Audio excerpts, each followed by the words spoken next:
Hello everyone, welcome back to my kitchen. My name is Candy if you're new here.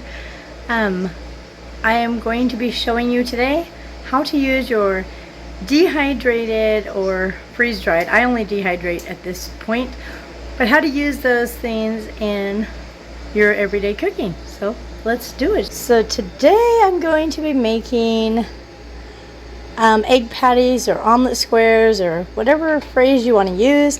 I have a dozen eggs cracked into this picture. I'm going to be adding some serrano peppers and mixed bell peppers and heavy whipping cream. That's the things you'll need if you want to follow along. Alright, so I've got my 12 eggs in there, and I'm just going to pour in some heavy cream. You could use almond milk, which I would if I had some, but I used it all the other day to make gravy. You can measure, I'm kind of lazy on measurements. I just like to guesstimate, but I'm going to go ahead and use, what do we have here? A half a cup of cream, heavy cream in there. Alright, then we just whisk that up. If it seems too, I call it gloppy or slimy, I may add more. Yeah, I'm probably going to add another half a cup just because it needs about a cup of liquid. Alright, 1 cup of heavy cream or almond milk, or I guess milk if you use milk. I don't use milk. Alright, get that whisked in pretty good. And then you'll add your peppers. You just eyeball it however much peppers you like. I'm just going to sprinkle it. So my husband likes peppers in there, so there's those. Probably like a half a cup or maybe even a cup. And then I'm going to add these serrano peppers, which I wish I didn't have to touch them because they're so hot, and I always end up hurting myself because I'm pulling out these. I have these long ones, which last time I did it, I snapped those, and oh my gosh, I regretted it so bad. So I'm trying to pull those out because I want to get down into the bottom where I've got smaller pieces. I probably should have done these separate, but I didn't. I put them all in this jar and called it. What I'm trying to do is get to those bottom there where the seeds are. So I think I'm going to end up dumping it out. Oh, obviously, depending on how you store yours, you could probably get right to those, but I ended up just dumping them all in one jar, and I couldn't get to them right away. So what I want to do is just add a couple spoonfuls of the serrano just to give it more kick, make it more spicy. Some of them seeds in there, which are in the bottom. Hopefully it's not too spicy. Alright, and then I'm just going to go ahead and pour these ones back in here. Try not to get them all over the place. Okay. I think I'm going to bag up my little pepper strips separate, just because then I won't have to dig in here, because I've got them, I have them just sitting there. Maybe I'll just put them in a plastic bag. It's not like anybody else is going to get in the pantry and use them, so I'll know what they are. Wonder what I could use them. I mean, if I crushed them, I could probably just stick them back in the jar, but I'm not doing that right now. I mean, you just, oh my gosh, that dust. It makes me cough every time.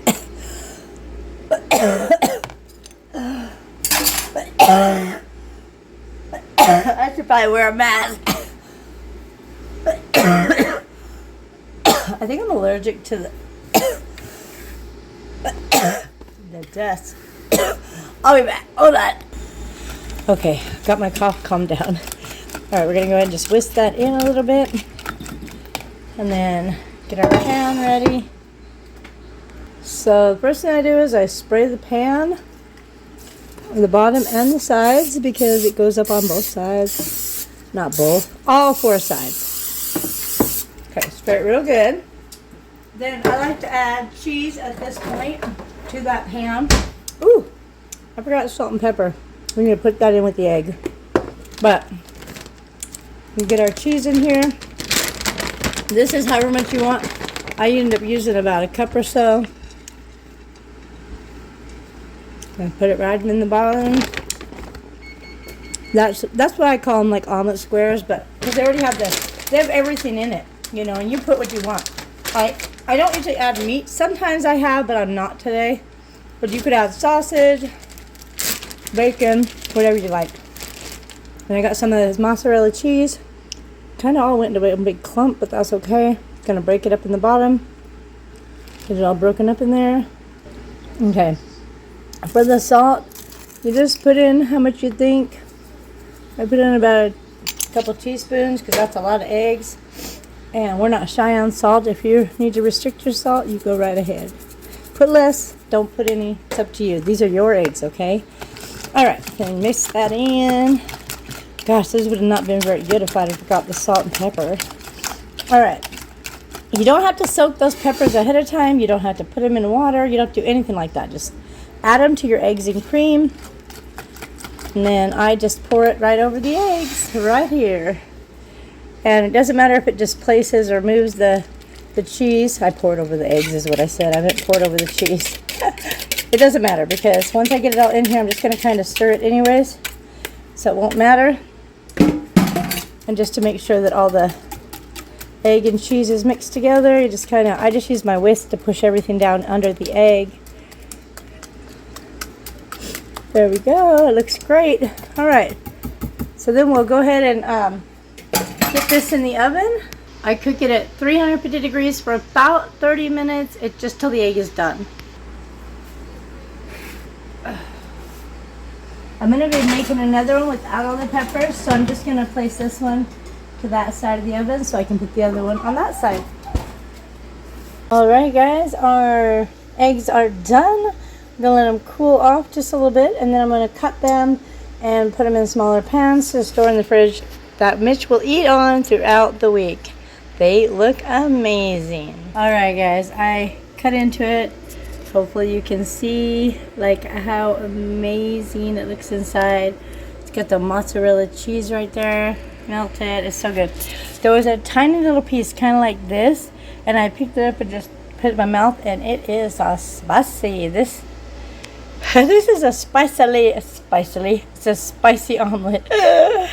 Oh no, I don't know if Mitch is gonna be able to handle it. So I'm just actually, thought I had it cut all the way. Didn't get it cut right there.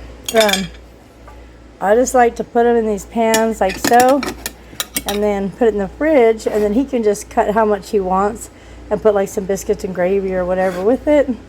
But yeah, I hope you guys enjoyed this episode, this video of how you can use your dehydrated food.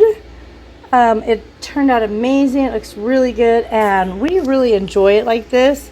You could also add it to soups and stuff. So if you want to see more recipes, be sure to hit that subscribe button and turn on notifications so you never miss one of my recipes. They're pretty awesome, if I do say so myself. Alright guys, take care, and I will see you in my next video.